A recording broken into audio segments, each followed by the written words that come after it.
Saludos con todas y con todos.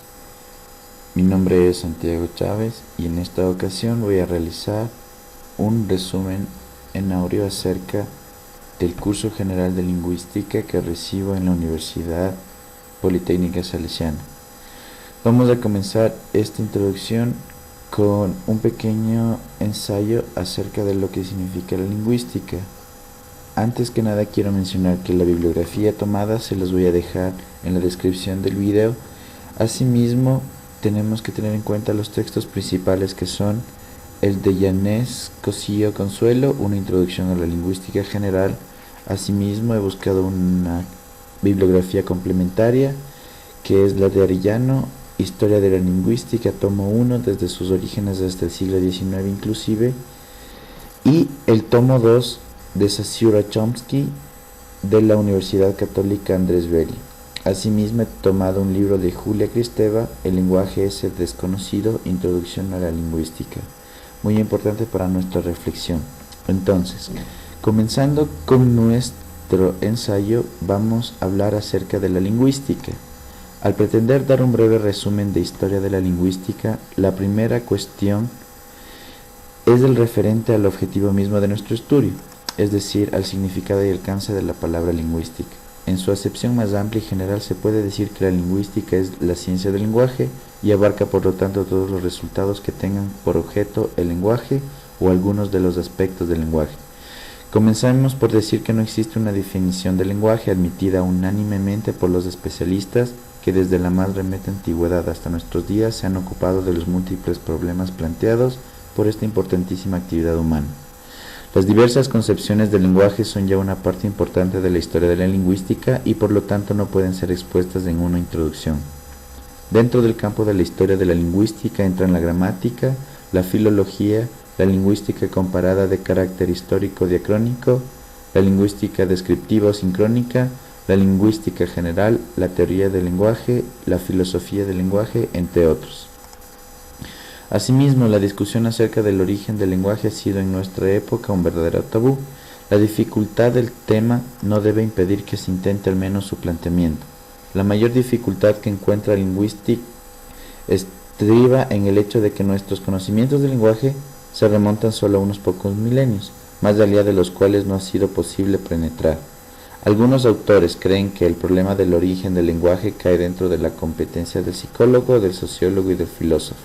Esta es una manera fácil de esquivar el problema, porque resulta que el lingüista tiene que echar mano continua de la ayuda de la sociología, de la psicología y de la filosofía, aún en problemas estrictamente lingüísticos. Se podría pensar aquí acerca de la complementariedad, de la interdisciplina, más o menos desde el pensamiento complejo se podría repensar la lingüística. El estudio de las condiciones sociológicas y psicológicas en las que el lenguaje humano pudo nacer y desarrollarse no se sale del ámbito general de la lingüística. En todo caso, aun en la hipótesis de que el origen del lenguaje no sea un problema estrictamente lingüístico, no se puede negar que la historia de las especulaciones e investigaciones acerca de lo dicho se pueda tener cabida en una historia de la lingüística. En el texto base, que es de Yanez Cosío, nosotros vemos una introducción acerca de la historia, donde se toma el tema de los griegos y se nombra a los sofistas, los analogistas, entre otros. Yo quisiera hacer la complementación acerca de este texto teniendo en cuenta de que el estudio de la lingüística va desde mucho más antes, entre los egipcios, sumerios, acadios y chinos. Sería interesante hacer un acercamiento, sin embargo ya se hace en el texto base, un acercamiento después cuando se habla acerca de la lingüística en sí.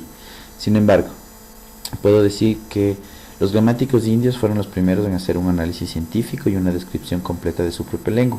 Ya en el texto de Yanez Cosío se habla acerca del lenguaje del sánscrito, y sería importante que nosotros tengamos en cuenta de que la historia propia de la lingüística comienza propiamente en la India. Asimismo, la filosofía del lenguaje en Grecia nos habla acerca de que ellos se interesaron más por la filosofía del lenguaje que por los problemas gramaticales, y tienen especial importancia las disquisiciones de Heráclito y Platón por el influjo que ejercieron en la filosofía del lenguaje del mundo occidental. Se toma también a Platón como un importante referente dentro de la griega helenística, y sin embargo quisiera hacer el acercamiento a Heráclito de Éfeso, porque él tiene una concepción del universo dentro de como un conflicto de oposiciones, gobernadas por la eterna justicia. Más o menos les explico lo que significa esto. En este conflicto se percibe que el filósofo la aparente realidad a la naturaleza y su culto unidad. El origen descubierto en el mundo por el alma no se distingue del discurso o pensamiento del alma acerca de él. Tanto el orden como el discurso son logos, el cual es el mismo para todos los hombres y al mismo tiempo eterno en medio del conflicto y del influyente cambio de la creación. La naturaleza fluye en un continuo retorno de todas las cosas, en cambio el logos tiene una esencia inmutable. Heráclito invita a la humanidad a aprender la ciencia del conocimiento del logos o discurso de la naturaleza, es decir, a conocer el recto uso del lenguaje o discurso, en su calidad de tal. La sabiduría no consiste tanto en aprender muchas cosas cuanto en despertar a su alma de sueño, de sus ansias y opiniones privadas, para poder tener conciencia del orden del universo, que es uno y el mismo para aquellos que están despiertos. Así, todo conocimiento es conocimiento de sí mismo, un conocimiento que coincide con la moralidad. El otro aspecto importante de la filosofía de Heráclito es su física y su teoría del fuego, que no corresponden realmente a este lugar. Sin embargo, acerca de lo que él nos dice del discurso de logos, tiene una directa relación con la propuesta de la retórica de Aristóteles. Él concibe a logos también como el conocimiento, o sea, el discurso en sí. Sin embargo, Aristóteles también nos propone la parte del ethos y del pathos, que en su momento tendrán ustedes que descubrir realmente lo que significa. Continuando acerca de la exposición de la lingüística, vamos a pasar a los latinos. En esta reflexión vemos que la lingüística latina habla acerca de dialécticos y itálicos, es decir, las lenguas romances de donde deriva también el español. Ustedes ya conocemos realmente cuáles son estos. Sin embargo, podemos hacer una descripción acerca de lo que es el latín. El latín es uno de los dialécticos itálicos que algunos suponen derivados de una primitiva lengua itálica. Los dialectos son el latín, el osco y el umbrío. Su parentesco genealógico con otras lenguas de la familia indoeuropea está fuera de duda. Hay lingüistas que ponen una duda que los tres dialécticos itálicos se derivan de una misma lengua antigua, es decir, de un itálico primitivo. La razón de esta duda es que el latín, incluso tal como aparece en los textos más antiguos, tiene una individualidad tan pronunciada que debe ser considerado como lengua separada hasta de sus vecinos indoeuropeos más próximos. La parte que tenemos que comprender, o sea, lo imperante dentro de este discurso es que el español desciende de un dialéctico itálico, en este caso de la lengua romance latina propiamente dicha.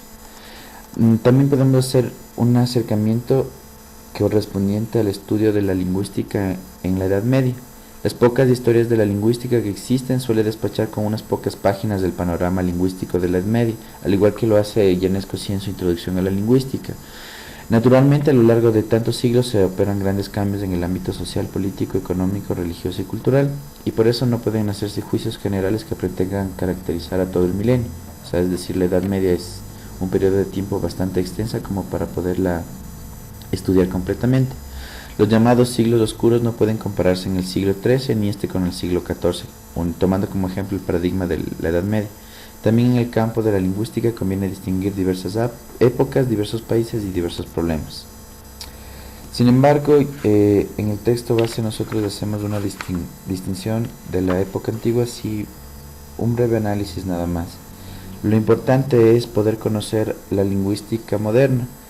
En lingüística nosotros tenemos dos corrientes, la una es de Saussure y la otra de Chomsky, que a continuación les voy a explicar lo que consiste cada uno. Saussure propone la moderna filología fundada a principios del siglo XIX y desarrollada brillantemente por los comparatistas alemanes. Al estudio histórico comparativo y diacrónico de las lenguas siguió a partir del segundo decenio del siglo XX. El punto de partida de las nuevas tendencias de la lingüística está principalmente en el Cours de Linguistique Générale de Ferdinand de Saussure, el curso de lingüística general, publicado en 1916 por sus discípulos Charles Berley y Albert Schweitzer. Sin embargo, sería falso pensar que los lingüistas de la época comparatista no mostraron ningún interés por la descripción de las lenguas existentes, es decir, por el análisis descriptivo sincrónico. Ya saben que Saussure es el que propone el estudio de la lengua sincrónicamente y diacrónicamente.